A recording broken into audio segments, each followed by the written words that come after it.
Hey, Erica. Hi. I'm so happy to have you in the factory. I'm so excited to be in the factory. Let me tell you something. I have literally been thinking about questions that I wanted to ask you all afternoon. I'm really pumped up about it. I'm So, excited too. before we get started, I always ask people about the kind of music that they listen to because I love music and music has gotten me through so much. Mhm. So, I try to take like a good collection of songs that people share with me that kind of gets them through things. Right. So, with all being done and said, give me a song, maybe two, that is like a go-to pick me upper for Erica. What do you have? I'm versatile, I'll say that. So my two probably favorites is Good as Hell by Lizzo. And then the other Okay. spectrum is Deliver Me by Leandria, which is a gospel song. Awesome. Yes. It Okay. depends on what mood I'm No, I in, but know I that love song. listening to both. Okay. As women, we go through things. Mhm. Like, not saying that men doesn't, because they do, but sometimes we have to give ourselves a hand. And when Mhm. you're having a moment and you need a hand, what would be like a go-to scripture for you or a quote that you go to help to give yourself a hand? For me, it's been Exodus 14:14. I even tattooed it on my wrist. It talks about being still, staying calm, and just trusting God to fight those battles for you that happen in life. And I can literally recall times where, you get that anxious feeling and you start to worry Yes. about things. And I will literally look at my wrist and remind myself to calm down, trust God. And that's been my go to for years now, to the point where I had to put it on me. Wow. Yeah. So I am extremely interested in your story, Erica, and I'm going to just be very transparent with you. People watch from afar, Mhm. and something that I admire so much is your relationship with your father. Like, I love watching and seeing certain things between you and him. Mhm. Talk to me about your relationship with your father. Like, I am a real life daddy's girl. And it's nice to see another fellow daddy's girl. Yes, uh, I am definitely a daddy's girl. yes. And I admire that. So can you Thank you. share with me your relationship with your father and how that came about?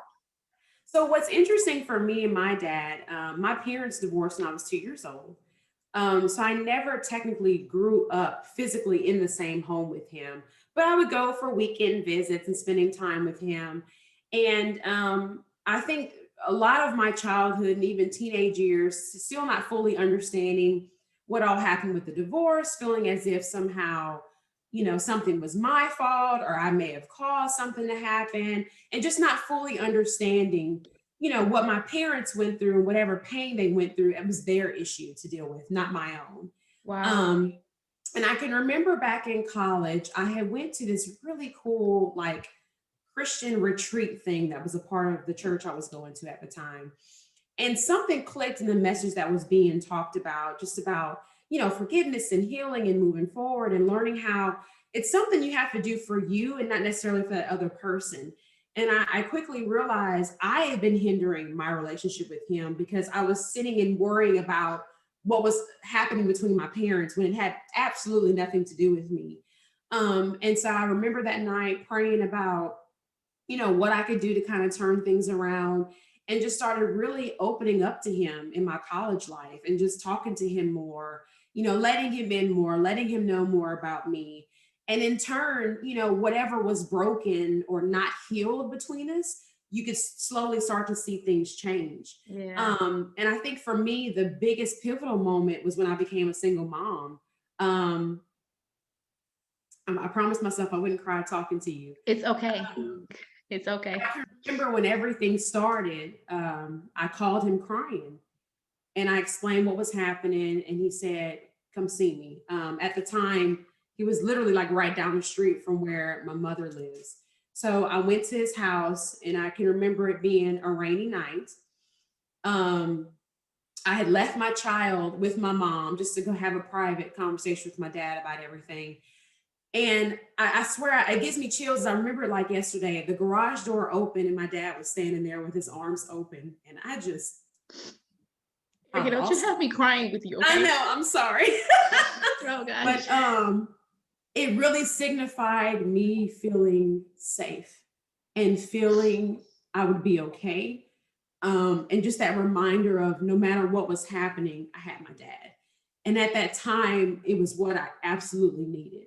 And moving forward and transitioning to becoming a single parent and the life I'm living now, I know I couldn't have done it without his support. I needed to lean on him. There were days I needed to talk to him about things because I needed that male perspective, Mhm. and my dad was just there. And even my little brother, just having those two men in my life has been just a blessing. I have two older stepbrothers as well, and I just, gosh, I'm really just the men in my life, but especially my dad, just really being there to talk to lean on, to share stuff with, to say, I'm having a rough day today. I'm not okay today. I'm not happy. I'm feeling hurt. I'm feeling nervous about what's next. I don't know if I can handle being a single parent and handle all the responsibilities that come with it. And just having someone there to encourage me and constantly remind me that there's nothing wrong with me. I think oftentimes women Exactly. assume it's something they could have done differently or done more of. But it's really down to a decision a person makes. And you have to realize that you're still worthy and that you're still loved and cared for and that you're still a special human being as you are and that you are enough. And my dad has really played an instrumental role in reminding me of those things that I needed to hear. So that really, really healed a lot of what was misunderstandings or whatever I was confused about or even upset about with the divorce. It healed all that for me. And it helped me to grow in my relationship with him to where I talk to my dad every day almost. Whether we're texting or talking on the phone or sending funny memes back and forth Mhm. or Facebook DMs back and forth, like we talk on a regular basis about different things, from work to personal life to my son to everything. And I truly feel blessed to have that connection with him. It's been a blessing to my life to have it. Yeah, it's definitely a blessing, Erica. And I'm going to tell you to cherish those times Oh because, yeah. when I went through my divorce or just when I was just going, not just a divorce, but as a woman, you just go through things. And yes, you Mhm. may have a husband, but it's not the same when you can just go to your No, dad. It's not, no. and with my father not no longer being here, sometimes I literally just want to laugh with him, Mhm. and so cherish those moments because you don't know how long you'll have them. Yeah, Because definitely. a dad hug is like the best hug. Oh, it's totally It's different. yeah, it's like it's a total Yeah, different yeah. release, if that even Mhm. makes sense. It's totally different. Yeah, it makes Um, perfect sense. yeah. So tell the factory, who is Erica? Because the daddy question was for Wow. me, but I need the factory to know who is this amazing woman. Erica is a lot. Okay, so I mentioned I'm a mom. My little boy is 12. His name is Miles. He is truly a blessing. He's such an amazing kid. I really feel honored to be his mom. And I'm not just saying that because he's mine, but just the way I watch him interact with people and how friendly and warm and loving he is. And he works really hard at school. He's mannerable. All those things that I prayed he would be while I was pregnant, he became those things. So it's really a blessing to see him blossom into this little man he's becoming. So first and foremost, I'm his mom. That's my biggest responsibility. Beyond that, I do work in our community. I've been a part of Family and Youth Counseling Agency for about 14 and a half years now. Interesting enough about my journey with Family and Youth. So I came in pretty much fresh out of college, very green to the world, not real sure what I wanted to do. And I happened to have a chance meeting with the CEO and president of the company, along with one of the vice presidents. And my dad connected me with them to have this chance meeting. And just, the idea was, give her some direction. Maybe you can point her in the direction of what she could possibly do. She's not real sure. I went from college graduate to working for Enterprise Rental Car and sales, but my degree was in psychology. So I was just completely like not sure what I wanted. And I sat and I talked with them for a while that day. And shortly after our conversation, it turned into well, how about you fill out an application just in case? I'm like, well, sure, I'll fill out an application. A week later, I was called back and interviewed again with the two direct supervisors for the advocacy division of family and youth. And shortly after that, I was hired on as an entry level position. And over the years, doors have opened. I've been blessed with opportunity. In 2009, I became the senior coordinator of the Children Advocacy Center, and I was also a forensic interviewer. So I spend my days talking to kids one-on-one about their allegation of abuse. And it's pretty graphic, the type of work that I do. I'll be honest about that. That information is recorded and it's delivered to child protection and law enforcement for the purposes of investigations. We go to court, we testify on our cases. And that was the bulk of what I was doing at that time, along with supervising fellow forensic interviewers. Then, shortly after that, another opportunity presented itself for me to take a state exam to become a certified forensic interviewer for Louisiana. Wow. Um, and it was just one of those things where it was like every obstacle that came across, I would just say my prayers and be like, okay, Lord, this is what I want to do. If it's your will, it'll happen. So I went and I took the exam and I passed it. The requirements were you had to have completed 500 forensic interviews of children, you had to have recommendations letter, and of course, pass the state exam. So I became the first African American and first female for Louisiana to get my certification for forensic interviewing. So that was like so exciting because I Yes, was I'm super so proud nervous. of you. Thank That's you. huge. Thank Congratulations. you. Thank you so much. Then let's see, about maybe around 2012, 2013, another opportunity came up for me to supervise directly the CASA program, which is court appointed special advocates. In that division at Family and Youth, we recruit and train community volunteers who work with foster care children. We directly visit with them. We advocate on their behalf in family court for whatever their needs may be while they're in care. Our whole purpose is to ensure that their best interest is kept in the forefront of everyone's minds. We want to achieve permanency as quickly as possible for these foster care youth. So I started supervising that division as well. And then probably, let's see, I'm trying to think of the timeline. About 2015, I was recognized as the Louisiana Employee of the Year through the Children Advocacy Centers of Louisiana. There's 16 of us across the state. And I got recognized as the Employee of the Year. And that particular award ceremony was special for me because I originally went to Baton Rouge to honor a volunteer that we had nominated for their outstanding achievements and their work on behalf of advocating for foster care children. And we get to the facility in Baton Rouge and I see my dad. And I'm like, why is my dad here? And Why I are was you already here, kind of sir? feeling weird because my mom rode with me there. So that was already kind of weird that she wanted to come. But I was like, you know what? My mom never really came to one of my work events. Why don't you come along with me? So she rode to Baton Rouge with me. I'm getting out the car and I see my dad's car and I'm like, okay, what's going on? But being from the family I'm from, my dad's very community minded as well. So I Yes. thought, well, he could be here for whatever other reason. I left it at that. Then they announced my name for the award, and I realized, okay, that's why my parents are here because I'm winning this award. It was so exciting. That was the same year I was transitioning into becoming a single mother, and I can remember praying, Lord, you have to help me figure this out. I had never really lived on my own and took care of, the bills and making, just all the different responsibilities that come along with being an adult.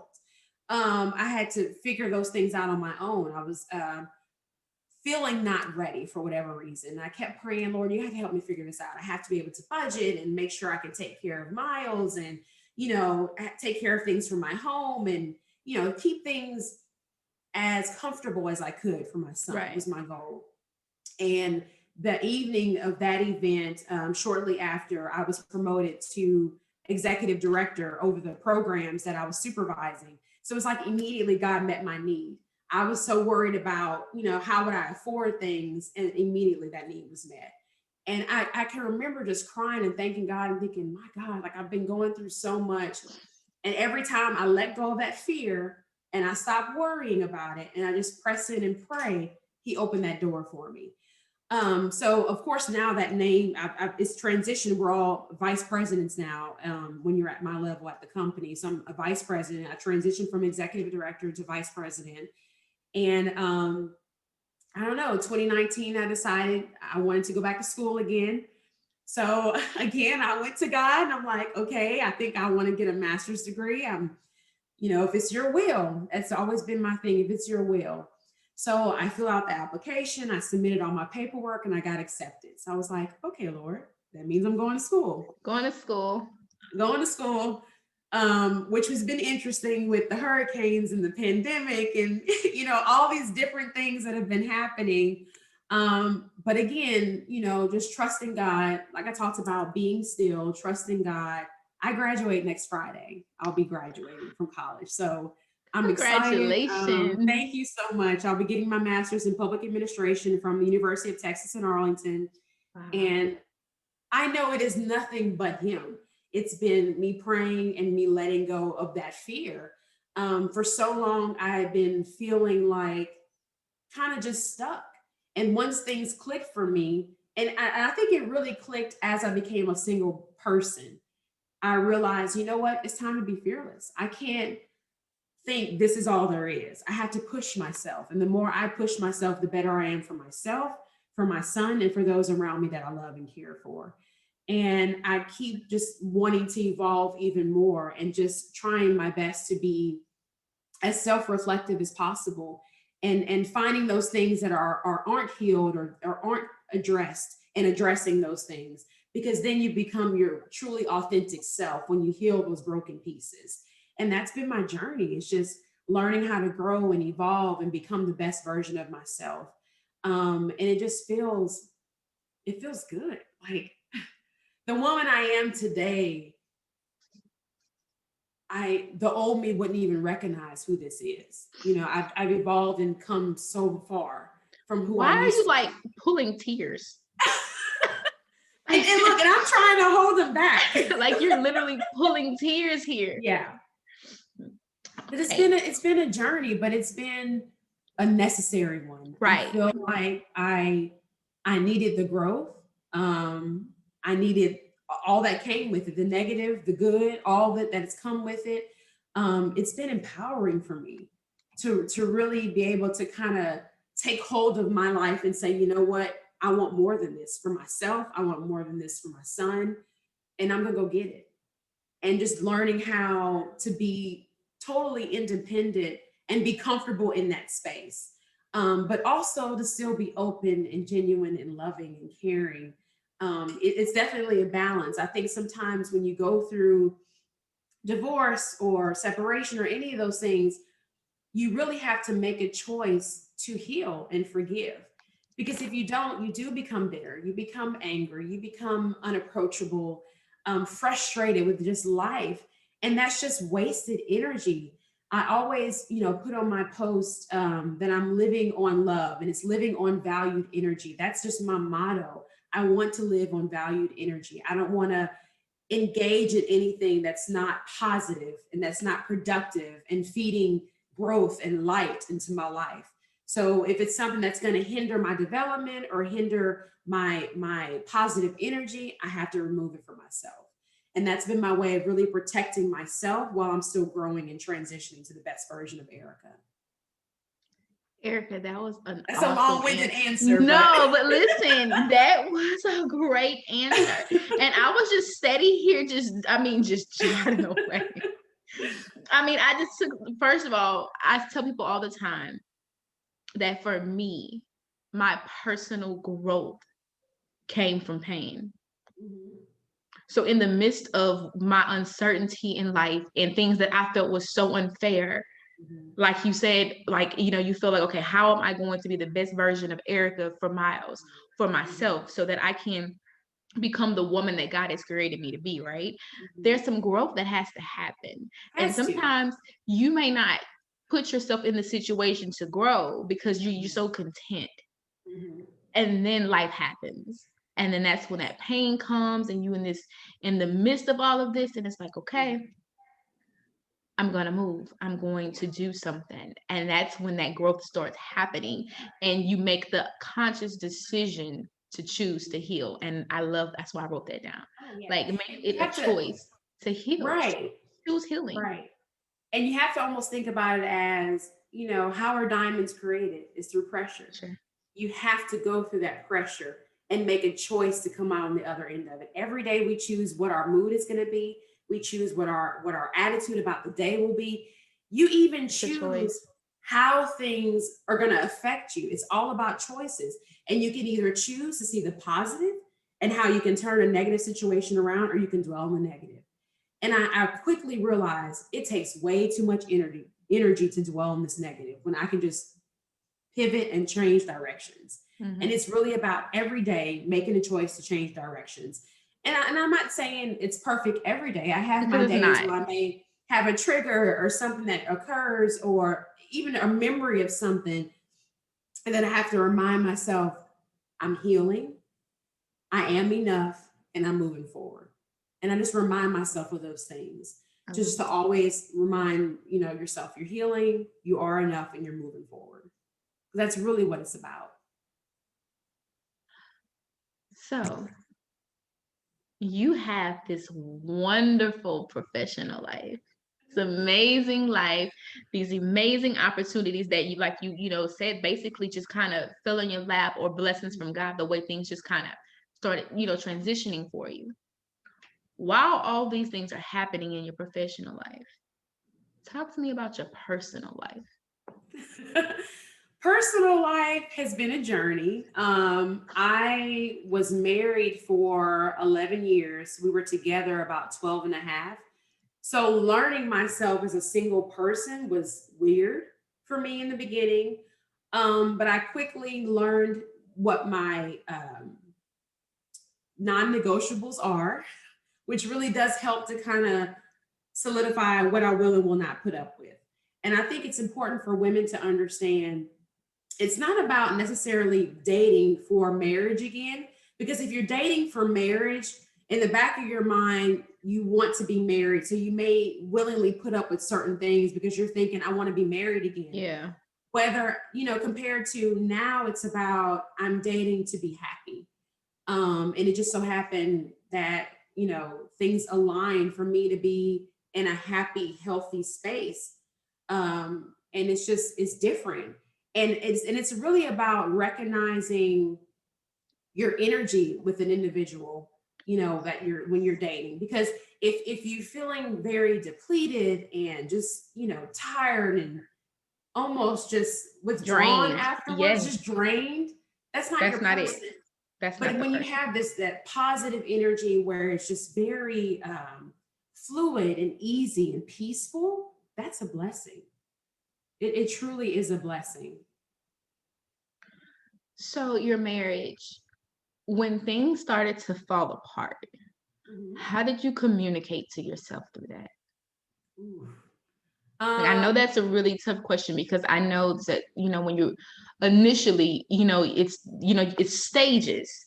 right. It's like, okay, you on fire, you're Mhm. angry, you're upset, you're Right. disappointed, you're scared.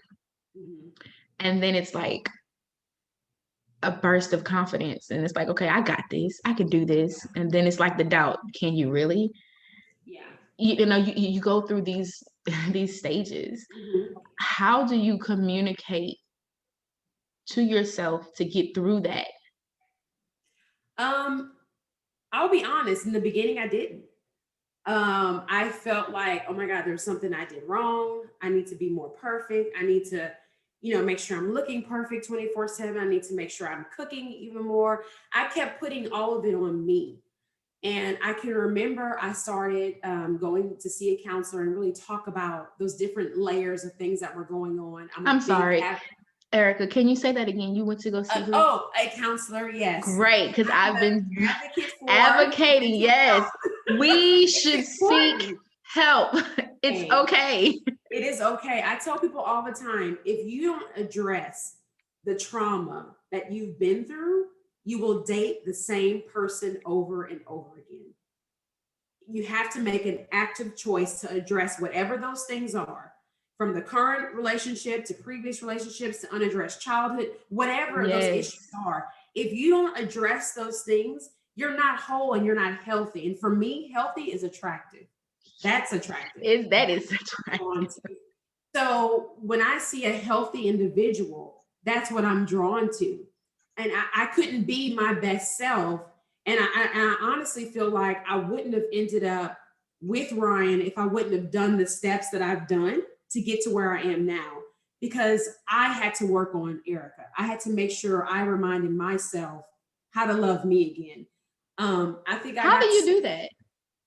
well, for me, it's been in stages. So, of course, talking with a counselor, and then doing a lot of, self development. I wanted to go back to school. It was something I'd always thought about, but for whatever reason, I was feeling like I can't. And I had to change my thinking about that. It's all about making sure that you first believe you can do it, and that'll change your Yes. thought process. And I wasn't there yet. So I had to learn how to get there. I got back in school. I started to get out there and date. I started going to the gym and taking better care of myself. Started doing crazy things with my hair, just And that I whatever love I so can think much. of. Thank you. Whatever I can think of to just feel more empowered as a woman. That's what I started doing. And it literally changed my outlook and perspective about a lot. And I really didn't notice it until people were saying, well, God, you don't look like what you've been through, like at all. Like you look so happy, you have this glow. And I was thinking to myself, you know what? It's because I took the time to heal. I had to really learn how to heal myself. And it's a process. It doesn't happen overnight. No. It doesn't happen within a year because, like I said, there's always things that could come up. But when you're actively working to be the best version of you, that's your authentic self. And that authentic person is who my son Miles gets. It's who Ryan gets. It's who my family gets. It's the true version of me. I've learned to really have a voice and talk about things that may bother me or talk about things I won't accept and feel empowered in doing so. Whereas the old me would have kept my mouth shut, would have been fearful about causing The outcome. confrontation or arguments. Right. Yeah, or the outcome. And this version of me is like, no, we're going to address it because I know I'm worth it. I had to really remind myself, nope, you're a queen. That's why I always call women queens when I talk to them. On any social media avenue I'm using, no, you're a queen. You have to remember you're a queen and there are certain requirements. And those requirements have to be met because you're moving as a queen, as you should, walking in your light, being, positive and loving and caring and giving to others. But as we do all those things, we deserve those things right back. Right. And it And really that's took the part, healing to yes. learn. Yeah, Getting it back. exactly. Getting it back. So Erika goes through this divorce. Erika leans on her father. Who else is your support system, Erika? I call them sister cousins. I have two We really all cool. have those. Yeah, I love my sister cousins. My sister cousins, I have actually a bestie named Erika, which is funny. We've been friends since we were in college. My family, Ryan, just everybody that is there in my circle, I really can lean on for different things. And it's been a very positive experience for me. I honestly can say I'm never dealing with anything alone. I have a great support system in place. And I really feel like even with, like the work I do, when you have those supportive factors in place, the outcome is so much better. And we talk about this all the time with the work we do. And I see it in my own personal life. I'm so much happier now in this space and in this time than I've ever been. But I had to consciously do the work. I had to let my guard down and let people know when I'm having a rough day or when I'm feeling frustrated or upset about something or when I need help. Because I'm one of those people, I won't ask Yeah, for help. I got it. I can do it. I'm bad about And it.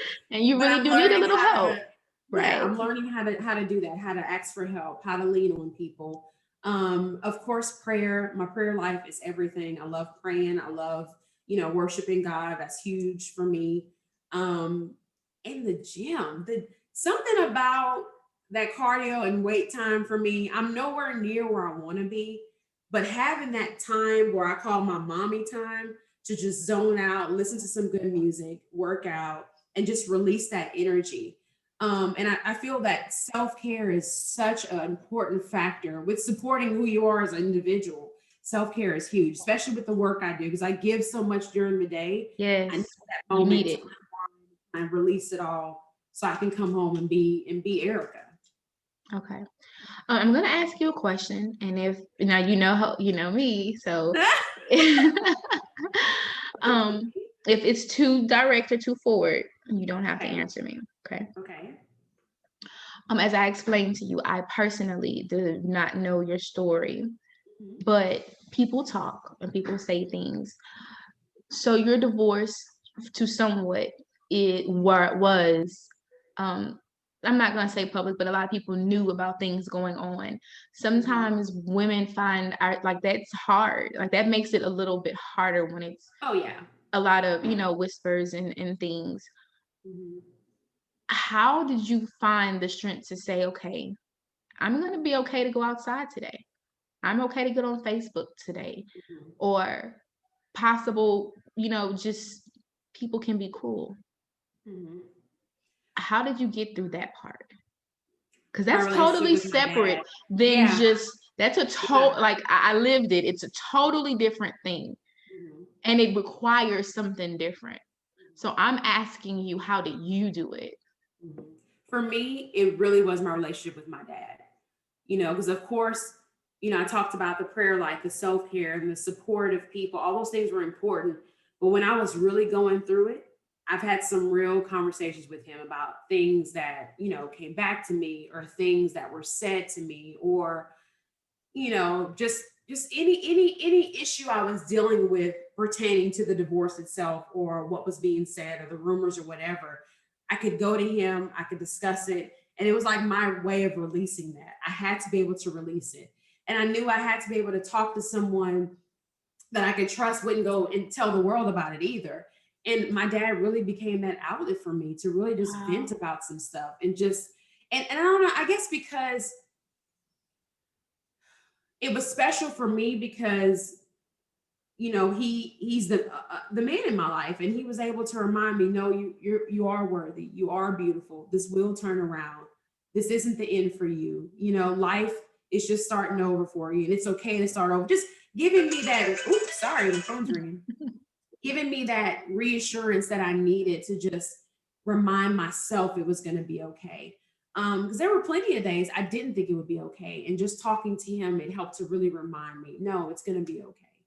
And I leaned on him a lot. I still do. My dad, we, like I said, we talk all the time, just about whatever, just and I just appreciate him being that covering, that protection for me.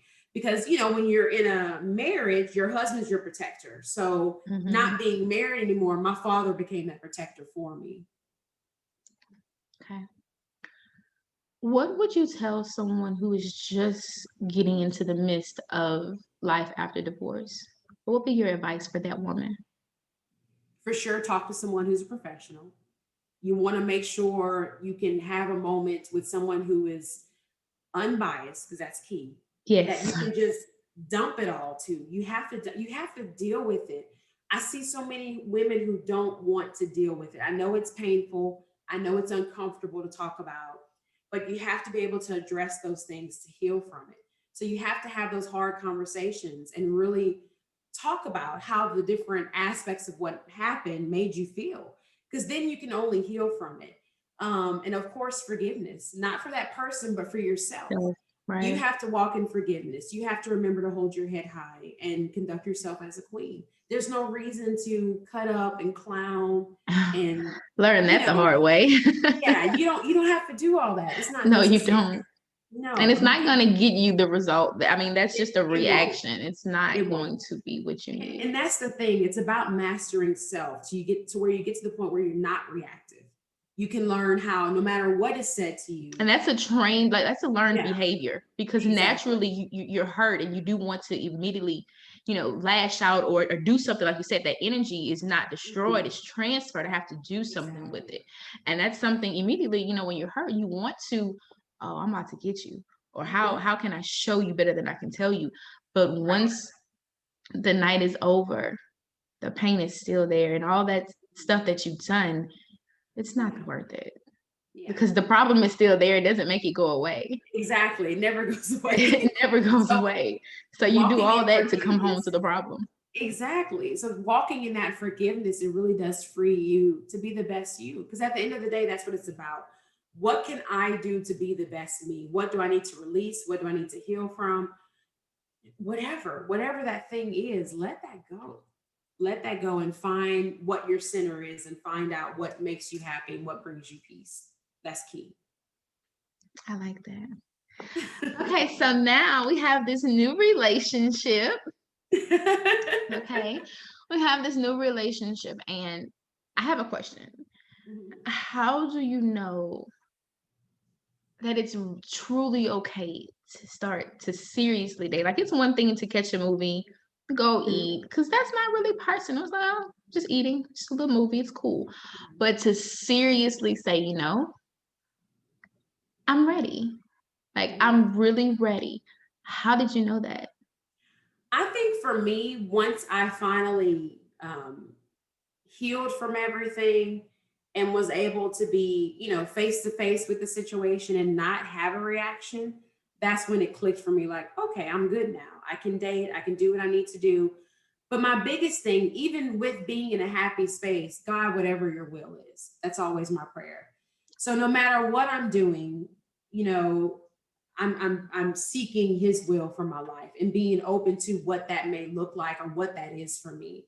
And it just I have peace about it. And that's just really all it is for me. It's just living my life with a higher level of peace and just I don't even know how else to describe it. Just choosing to walk into that peace, not worrying about the what ifs, because of course, once you've been divorced, you're worried about being hurt again. You're Yes, worried about it's things going that's a whole way nother better. fear.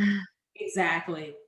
I choose to walk in peace. I choose to say my prayers, be still, and walk in peace. And that's it. I'm not designed to worry like that about things. And I think for me, letting those feelings go, and then even learning how when that fear kind of creeps in or worry creeps in, to say my prayers and let it go, to where it becomes such an automatic thing for me. I'm changing my belief system, therefore my behavior changes. Mm.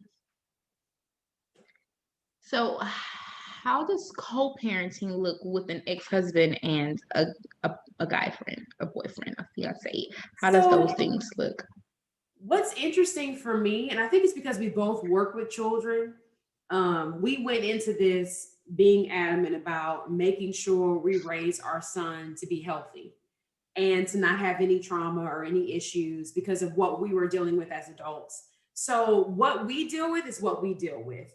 It hasn't always been perfect. I'll be honest. It's been rocky, in the very beginning, especially. But now we're at a level where co-parenting is really easy. And I think it's because we just both see so many families that are broken and so many kids Yeah. with issues with the lines of work that we do.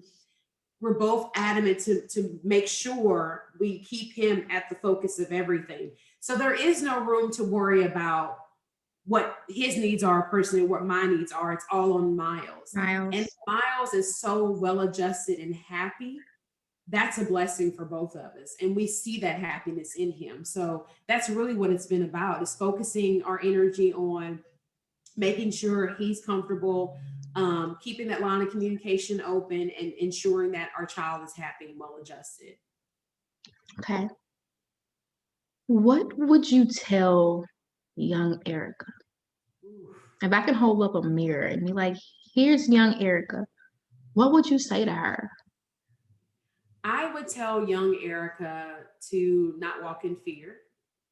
Um, Fear is the false evidence of something appearing real, and you can't allow that to hinder your growth as a woman.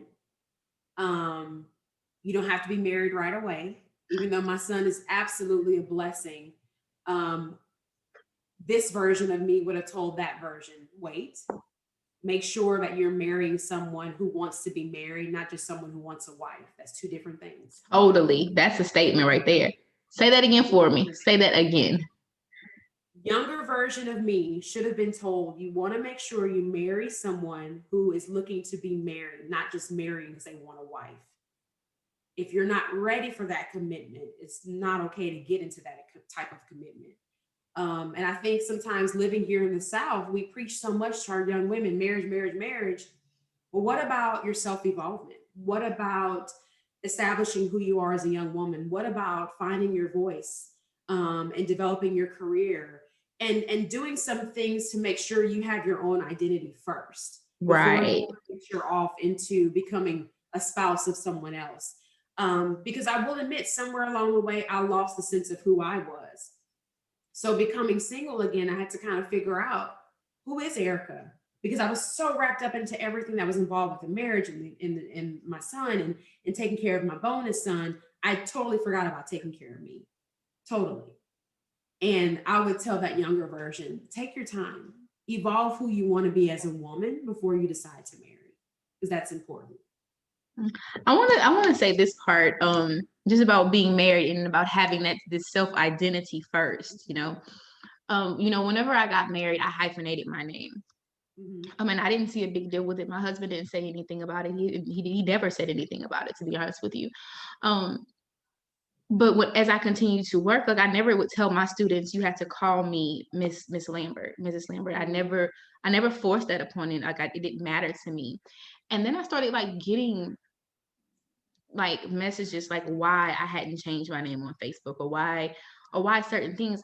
And for me, I feel like, well, my husband knows that we're married.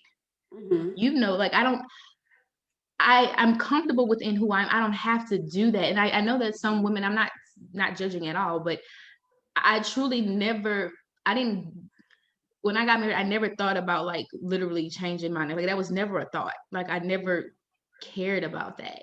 So it wasn't an issue to me.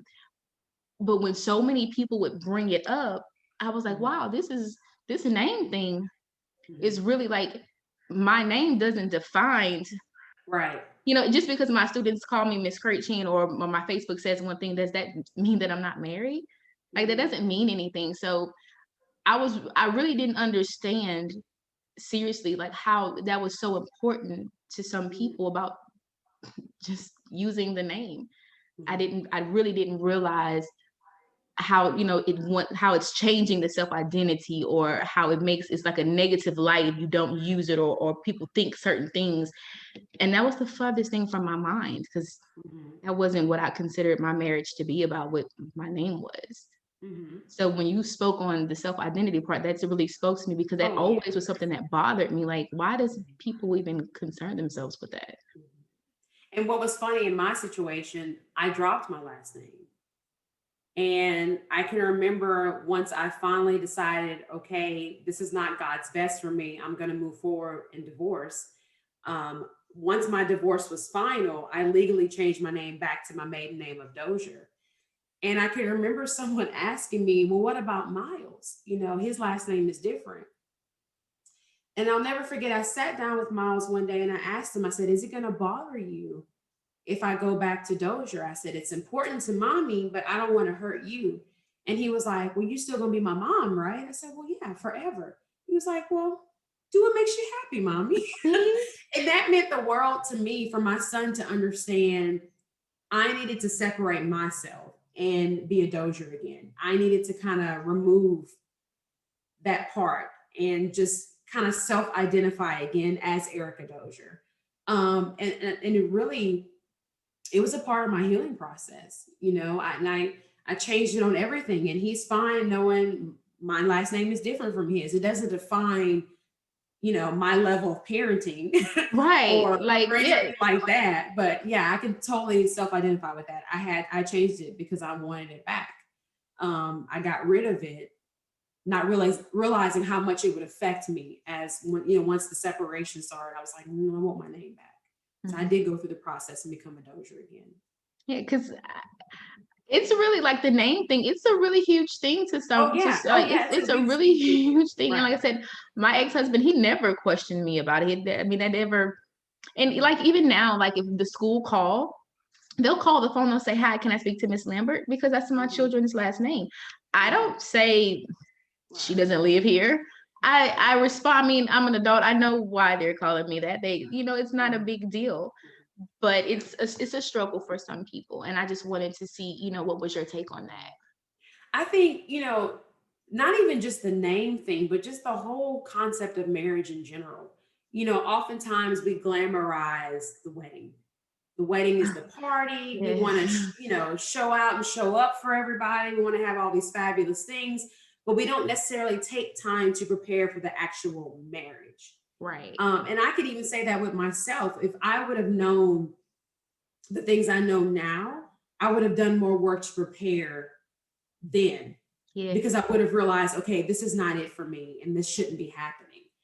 I think oftentimes we're not looking deeper and really learning who that person is and what their trauma is and what they haven't dealt with.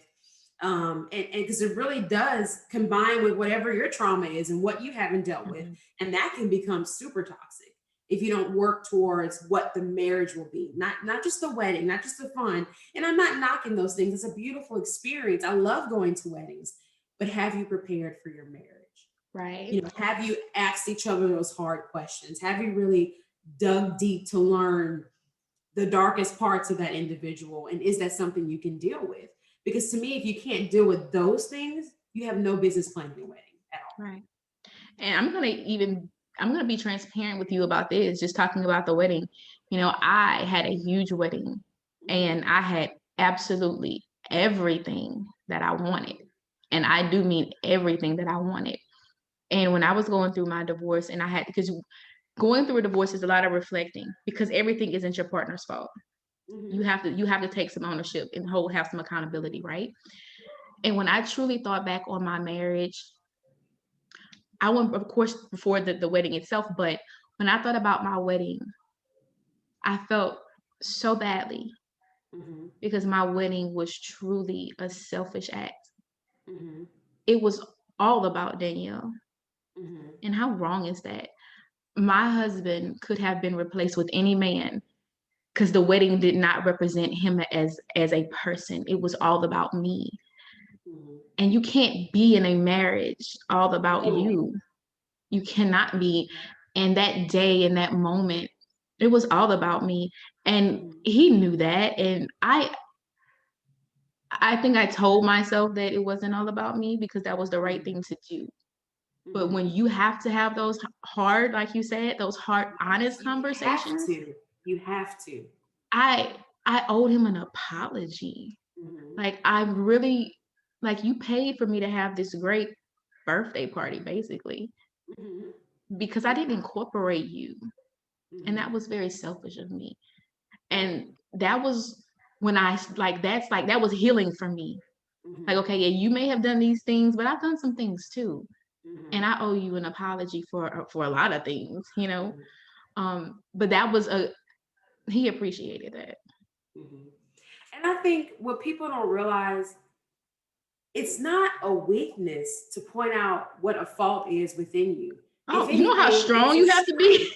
Yeah, you have to be super strong to sit and say, look, this Yes. is my thing over here. This is the thing I have to work on. And I recognize that this is my thing. This is my issue. I have to heal from this. I have to address this. I have to be able to let this go and work past this particular thing. To be able to do that that's huge. It's That huge. takes so much courage. And I feel like we would be so much further as a society if we did that inner work. But so often people are so stuck on the ego that's within them. They can't recognize the beauty of being authentic and saying, you know what? I'm sorry. I'm sorry. I was wrong. This is not the way I should have been behaving, or this is not what I should have said, or whatever the case may be. If we can evolve to that level as human beings, oh my, could you imagine what our world Wow. would be like? For us to be that reflective and to be that aware of your energy and your interactions, and how you People conduct do yourself not with others understand the matters. importance of self-awareness. They do not at all. Man. And that it matters big time. It matters. Yes. So, That's huge. what does Erika do for fun? Oh goodness. If I called you and said, "Hey, Erika, listen, let's go out," what are we going to do? Well, okay, so I have two sides of my fun. I want to talk about both sides because Okay. I am a community person. So I am a part of Junior League of Lake Charles. I And yeah, don't love you have a being, new title? I do. Ah! I am the president-elect for Junior League, which is, I'm honored to be, first of all. It's a pretty huge deal. There hasn't been an African American president for about 18 or so years. Um, Wow. it's a Girl, huge look at you, girl. I'm very excited. I feel honored and blessed to be a part of it. And it is a fun outlet for me to give back to my community. A lot of people don't realize how influential the Junior League has been in Lake Charles. They brought the CASA program to Lake Charles that I work in. They established the counseling agency I And work didn't for. don't they have something to do with the Children's Museum or something? Yes, they Yeah, okay. established the Children's Museum, Literacy Council, the Lake Charles Symphony, and I could go on and on. They've done these amazing things.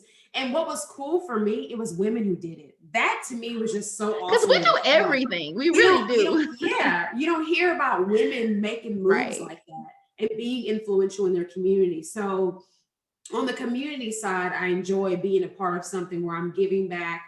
I'm making some really great friendships with people that I've joined the league with. And that's been a beautiful experience for me. Outside of my community service work, I love to just have a good time. I love dressing up, having a nice girls' night out and dinner and drinks. And we really get extra and dress up when we dress up. But I love stuff like that. I like to go dancing. I love salsa music. Even though I'm not great at it, I love to salsa dance. I like going to the movies, comedy shows, concerts, shopping with my girls, taking trips. Like, I'm a pretty laid back person. It doesn't take much for me to have a good time. For me, it's all about the quality of the time being spent with the people I care about. Wow. It's not necessarily so much about where we specifically go. We could be at each other's homes and cut up and have a wonderful time just sitting at the house hanging out with each other. So I'm pretty laid back when it comes to that, and just really remembering to cherish moments that matter to me. I think with everything that's happened in the world and all the negative you see and just the drama on the news every day, it's really important to slow down and just cherish those Be in moments. the moment, right? Moments are wherever you are, whatever you're doing with your friends or loved ones, cherish that. Have a good time in that space and time. So to me, I make a memory out of anything. I just love, it's like this weekend, for instance, we had a dinner party for my stepmom, and it was awesome to just sit and have dinner and drinks with my brothers, their spouses, and just hanging out with family. Like, it was a fun time. And that's literally all we did, was just sit and have drinks and hang out and eat really yummy food. But it was such a great time of just sharing conversations Mhm. and energy exchange and just, being with the people that matter to me and that I care about. It was just a fun time for me. It was a really good time. So those kind of things matter. Just hanging out, having a good time, being able to laugh about life. Those are fun times for me. Okay. So what is something that keeps you um going and striving with 30 something and thriving? Oh my Talk to God. me about that. I don't even know how that happened. Because you're nominated for it. I really don't know how it happened, to be honest, but I always tell people, like, I don't know, the things that I've done in life, for me, it's just been, oh, I'm just going to work, or I'm just, You volunteering, don't or realize how much you're I impacting don't people, realize. right? And just like you talked about, you don't realize who's watching. For me, it's just, I'm in my community. I'm helping out in the community. I had did it for years for work. And then one day I decided, you know what? I want something personal for me that I'm doing for the community. And that's why I joined Junior League. But I never thought I was just going to work. I was just, Yeah. volunteering with the league. I was just, Being working Erika. at Abraham's tent or whatever, like just being Erica. Like, I never Right. really looked at it that way. So that was a pretty surreal moment to be recognized. But I will say it was so awesome and fun because I love dressing up. So Your picture being was able to gorgeous. do that photo shoot all dressed up was like such a special moment. I was so excited. So that was a really fun time, and I was recognized with some pretty amazing people that Yes, I you know in were. real life. So that was awesome too, to be with people that I admire so much because of what they're doing in the community. So Right. that was special. Yeah. Well, I tell you what, Erica, I am so happy to know you. Thank Because you you. have a wonderful spirit. You're a great person. So easy to talk to. I mean, you have just great things going for you. And like I said, I've been watching you from afar with your relationship with your father, and I am telling you, I admire it and I respect Thank it. you. And I love what you do in our community. I know you're gonna keep doing because that's who you are. That's who you are truly from within. And I know it's something that you strive to do and become better at. So I know our community is in great hands with you. Thank you. Um, I think it's also important, and I want to thank you for being open enough to share your hard moments Mhm. because I know those times weren't easy, and I know that it's going to help someone um, evolve and know that they too can do it. I Okay. think that's really why I'm open to talking about it. I do feel like it's a part of my journey to remind other women it's okay. Things happen. Things will not always be perfect, but it's okay. You adjust your crown, you say your prayers, you keep moving. It's that simple. Even though it seems complicated in the moment, it is truly that simple. Adjust your crown, say your prayers, keep moving. Okay. So I have this bracelet from Girly Girls. Okay. Oh, I love girly girls. Yes. Yes, I Okay. see it. And it says I am. So I'm gonna ask you to tell me 5 things. I want you to say I am these things. Hmm. Um, wow. 5 things. It's hard, huh, when I put you on the spot. Yeah.